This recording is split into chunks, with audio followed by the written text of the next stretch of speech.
Tarikul sir, Tarikul একটা কাজ না পারবে, ওর সাইডে দেওয়া উচিত ছিল। ও খুব এটা কোন কাজটা স্যার? ওই যে আমার গিজারটা নষ্ট করে ফেলছে। গিজার নষ্ট করছে? গিজারটা এই যে এইভাবে ক্যাটালগে তো এইভাবে লাগানো বলে লম্বা, ওইভাবে খাড়া করে লাগাইছিল, কয়েল মনে হয় গেছে। ঠিক আছে, গিজারে যারা লোক আছে তার সাথে একটু কথা বলে কথা বলছি, আসবে দুদিন মধ্যে আসবে।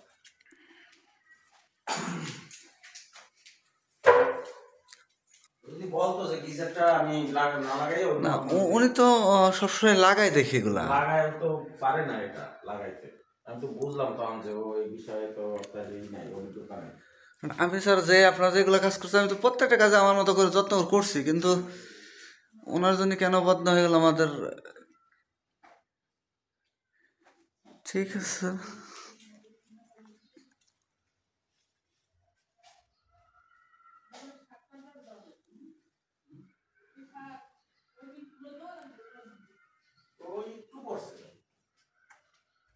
এমনি ওর কাজ যে পারে না আমি তা বলি না, কিন্তু আমি তোর কাজ দেখে বুঝি না, বুঝতে পারি না। না উনি তো যথেষ্ট অভিজ্ঞ একজন মানুষ, কাজ করে দীর্ঘদিন ধরে। সেজন্য তো আমি আপনার বলছি যে মানে একটা যে কোনো একটা কাজের সাথে কিন্তু সম্পৃক্ততা থাকা লাগে।